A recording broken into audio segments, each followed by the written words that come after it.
together both groups and settling the conflict as quickly as they could. They flushed up those responsible for violence and put them before a group of elders to discuss how and in what ways the sub-clans would decide what to do with the responsibilities and who had been hurt. They began a process, essentially, of emergency mediation and prevention. Some months later, the women came and sat again. And they said, you know, this market's getting better. These elderly men are actually moving quickly. But you look out in our communities and you notice there's no young boys. Because our boys are all in the bush. And our boys are all with guns. And they're our boys. How are we going to get these young boys with machine guns to put down the gun and come back into our community life? They sat and thought. And they said, you know, it's only going to happen if we get two things to connect. One, we have to go out there and talk to these boys. They may not listen to men, but by gum, they'll listen to mothers. And two, they're not about to put down a gun unless somebody gives them something equivalent to do. We got to find them jobs. We got to generate something here in this Wajir district that works. So that requires us to go talk with businessmen. So they developed a twofold strategy. The first was they began to move out to locate the places in the bush where the young boys were located with the arms. And they began to generate a whole conversation with businessmen about employment. Now, these two strategies converged into a whole process that became basically a form of community demobilization and disarmament. They actually began a process of disarming young-based militias in exchange for connection to job and employment opportunities that were emerging from their communities. This became, in fact, not only Wajir Youth for Peace, as one movement, it also became the Businessmen from Wajir for Peace, and they decided to bring all of those groups together in what they called the Wajir Peace and Development Committee that still exists up until today. Oh, and parenthetically, they decided it would be wise to talk to the police, the military, and the parliamentarians. So they devised a whole strategy where they convened the police. They called the military from that particular district, and they brought the parliamentarians back from Nairobi to their local community, and they sat them down in a group and said, things have to change here. First, when you hear of a problem, we don't want you, police, you, military, coming in and randomly beating everybody. Let us first bring forward the people responsible, and then let us connect with you for handling the responsibility. This, of course, was a big dialogue. But essentially what this group did was they achieved for the first time a direct connection with higher level leaders outside of their community that had affected their life and the things that were happening in their community. Wajir Town and Wajir District today is still faced with the big challenges of poverty. There still is a flow of weapons. Somalia has not reconstituted itself as a functioning government for any of those of you that have followed that particular setting. There still is a lot of volatility, but there is a much safer market.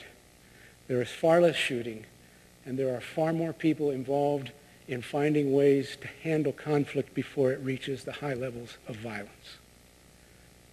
The last time that I spoke with Decca, she said to me, yes, it's hard work,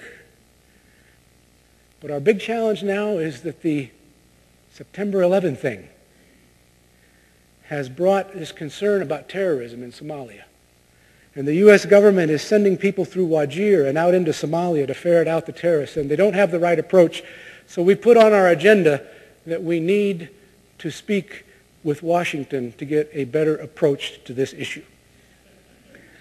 Inshallah, it will work. Inshallah, I thought to myself, I hope it works. God knows we have not done very well at that in our own home country. Let's go to a different continent, Colombia.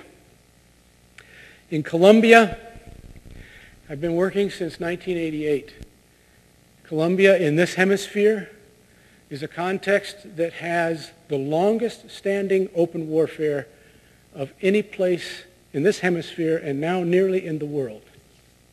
It dates back to the early beginnings in 1948. More than 50 years of open violence between armed groups. In the late 80s and the early 90s, in an area particularly overrun with a lot of paramilitary and guerrilla armed activity, took place in an area known as Magdalena Medio. And in this particular part of the country, there are a whole series of rivers that tend to be the places that communities emerge around. And there is a particular area along the Rio Carare, the River Carare, where there are a series of communities who engaged in extraordinary activities. They are located in a town that is the gateway to that particular set of communities up and down the river known as La India. And it is an area that has been heavily hit by the back and forth of the armed groups. The guerrilla movements initially coming with their leftist-based agenda, often fighting for land and for the allegiances of people in that area and espousing a viewpoint of fighting against large landowners and a change in the national politic. Paramilitarism rose in the 1980s, which became a phenomena both of rich landowners, of a way of defending their lands, but also an extension of the Colombian military to do the dirty work that they would not be able to do more openly. And back and forth the fighting would happen. Often these communities found that they were pushed and shoved in extraordinary ways to find how they would give their allegiance to a particular group, only to find that some months later another group would come and accuse them of being with that particular group. Massacres happened, massive displacement happened, individual assassinations and kidnappings happened on a regular basis. What reigned was the law of silence. People knew what was happening, but nobody could speak of it for fear of the recriminations that would be brought to bear on them.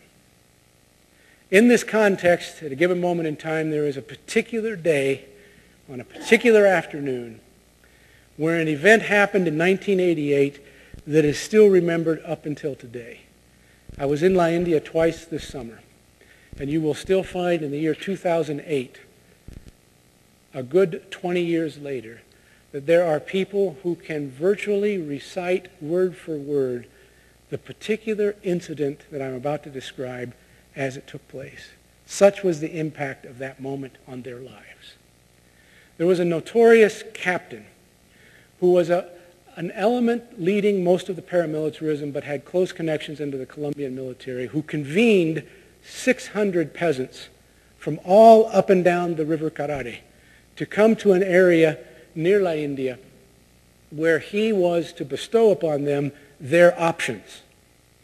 His speech that day started with these words: "I am here today to forgive you." I want you to imagine for just a moment that you are in a rural community, standing among 400, 500, 600 people in an open plaza, surrounded by an apparatus of military strength that's almost beyond comprehension, soldiers equipped with all kinds of machine guns, and this captain standing up on a small podium saying to you, "I am here today to forgive you. But your forgiveness is contingent upon accepting our weapons. For we want you to join us. Here are your 4 options today. Option number 1, you can be forgiven, and you can accept the weapons we're giving you, and you will form a civilian-based militia, and you will fight against the guerrilla. Option 2, maybe you are inclined to join the guerrilla, the other side, our enemies. If you choose to do so, please go today. You are free to go and join them, but know that we will come for you. Option 3,